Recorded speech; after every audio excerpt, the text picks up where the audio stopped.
In response to, I don't think there are any government plans right now, question, what do you suspect might happen in 2027? All right, something we all want to know. Answer, I don't know about any concrete timeline, but the lapse of our autonomous facility is definitely happening soon. The evidence is basically pointing to imminent closure. There it is, there's that word. With some of the crafts being released quite literally unfinished due to lack of resources. There's a jellyfish UFO, which is quite literally an unfinished sphere type, lacking the capacity to completely cloak itself as other crafts do. Gravitational distortion out of human color spectrum light emissions. There are spheres being released that barely have the ability to propel themselves. Never mind any ability to cloak/gather information. It wouldn't surprise me if all of this is projected to happen in 2027. Question, tell me all the evidence you have of the facility closing. How familiar are you with other leaks? There have been some big leaks about this facility existing in the Bermuda Triangle. Tell me the most convincing thing you have physically seen yourself. How do you know you aren't receiving a PSYOP? Great question from a well-informed person here. The answer, the evidence can be seen in now declassified images of some of the crafts themselves. You'll see how more of them fail over time and come back to this point to validate new information.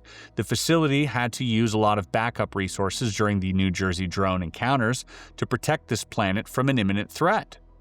The orbs that were seen above America that day were scanning for the hostile NHEs and their crafts. I'm not familiar with many other leaks, but before making this post, I did give it a quick search. The one I know to be very real is the Bigelow 2009-2010 leak. Most communication to America via European counterparts occurred through that company, probably referring to NIDS. There was a leak about a Tic Tac and some quantum ZPE stuff. I have physically handled exotic material and built algorithms to have the crafts move in autonomous ways, intercepting a missile or avoiding collisions on a somewhat randomly instantiated route. The crafts we build are hybrid digital/quantum in their mechanistic functions, whereas the ones truly exotic are 100% quantum. I do not entirely understand how communication occurs to these crafts using ordinary waves. I've always known gravity to bend space-time, but the quantum element here enables us to imprint an intent on the craft itself to accept certain rules, which almost bypasses laws of the universe as we currently understand them. Whoa. Imprinting impressions into the craft is wild, but I mean, there is obviously some type of non-physical integration interface with these crafts that probably has something to do with the morphic field or, you know, our brain's ability to pick up on the quantum field and interface with it, but so wild to think about. All right, we got a big question here, and we're going to have a big answer here. Okay, so this is in, I think, 5 parts or 6 parts, this question. I'll humor you for a bit, OP. Seems like you are not American, if one were to judge how you write. 1. What's the point of all this? I mean this quite literally. What is the literal point of having Earth being a battleground? If they wanted godlike status, why did they not stop/intervene in the violence and pain people felt across this planet? Centuries-old facility only exists to audit if other aliens are coming to Earth? 2. Cosmic entities coming to Earth. To me, seems like all of NATO versus the entire zebra population. What could the average person do to protect themselves? As it would be implied, they have technological strength that far exceeds anything we could possibly engineer. 3. From a mathematical point of view, if what you say is true, then aliens have been here since the very creation of humanity. Under this train of thought, Earth is probably in the territory of another larger, more advanced species that has colonized the Milky Way galaxy. So, why would all the alien races come here when they can just go to the source for whatever they want? 4. With the amount of Earth-like planets in the universe, why come here? If they are so technologically advanced, couldn't they just invent what they lack? 5. Approximately 1 breath per 7-8 seconds. You counted this? 6. What purpose exactly does a positive or negative quantum wave mean? How is this a concern? These are great questions. And much like the question I had was like, why can't you just invent whatever it is you're lacking? If you're so advanced, just figure it out, right? Answer: I am not American, born in England, but spent all of my years across Europe. I have been to America for a number of reasons associated with my work. There is no purpose to the Earth having been a battleground for other species. According to a report I read in a classified setting, no alterations beyond first iteration, on a species benevolent to this planet. In order to maintain their quantum fields as positive as possible, they have to banish people from their societies who sometimes set up shop on other planets for their own purposes. Earth was just in a state of growth, enabling some NHEs to effectively do whatever they wanted to an emergent population with no knowledge of quantum fields. Some of these cases have resounding implications to this day. It's quite literally a case of an exotic species just here for their own leisure until another species, benevolent, discovered what was happening here.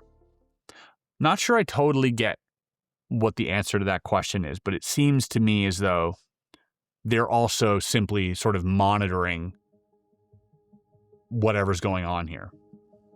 It's not just technological strength. Some of these beings can quite literally imprint thoughts into you, expand the capacity of your brain to see with a blindfold on, etc., and much more. It's quite literally the ability to manipulate what we know as space-time using nothing but their own thoughts. Yeah, that would make you like God, wouldn't it? I've said this and I'll say it again. If you can make someone hear a voice in their head, maybe their own voice, as loud as you're hearing me now, or the voice of God, or whatever it may be, and that voice starts telling you all sorts of strange things, many people will believe it's the truth. After obviously getting a psych evaluation, you'll start to question reality because of it, because it is now a new truth. You are now being presented something that you didn't consider to be possible. And the result is, if that is possible, what else is possible? And so you're going to start to listen to a lot of these voices. And if you had the ability to do that, you could potentially, manipulate an entire species. To what end, though, right? NHEs differ vastly in their requirements for continuity. Everything is still a resource game. There's no such thing as a perfect exchange, but we can get fairly close to it. The ability to collapse space-time in front of a craft to accelerate to hyperspeed actually takes very little resources. But extrapolate this to human purposes to understand this approach. Would somebody want to travel in the first place? The real value is in the extraction of life, specifically the ability to gain further understanding on why this grand algorithm we call life has propagated in its way throughout the cosmic quantum field. It's not just in humans, but in plants and atomic structures too. All of quantum fields have a signature. The expression of our planetary quantum field is the culmination of every single imprint of life on this planet. It includes everything from flowers, insects, to macro entities as us humans, with the caveat of our thoughts also participating in the projected equation, etc. We are not the skin we see on other humans, but instead we are the culmination of the macro process where the micro entities, cells and atomic structures, interact with cosmic field instantiated design patterns with a variability factor of the brain expressing itself as the primary organ of the quantum field. This way, humans fit the design pattern of the universe while still being able to contribute to the state of the quantum wave. Whoa, that's an amazing thought right there. Much like what we covered with that molecular biologist, the idea that, your macro physical reality is a result of thought. We are all just a mental projection of the quantum field itself. We are consciousness expressing itself in what is perceived to us as a physical reality. in that physical reality, it is layered because then we have these thoughts that are seemingly our own, which then affects the physical reality, which then in turn probably, affects the quantum field once again. So there is this positive feedback loop constantly being created in reality and getting more and more complex. But again, to what end? And I think that might be the question that all of these aliens have. The question is very, very deep indeed. It's what is it? Why is it? I think we touched on this at the top of the episode, but we might be the resource, or at least part of the process in mining the resource. Maybe the resource is information and we are mining it, and they can control how we mine it in a more efficient way. I don't know.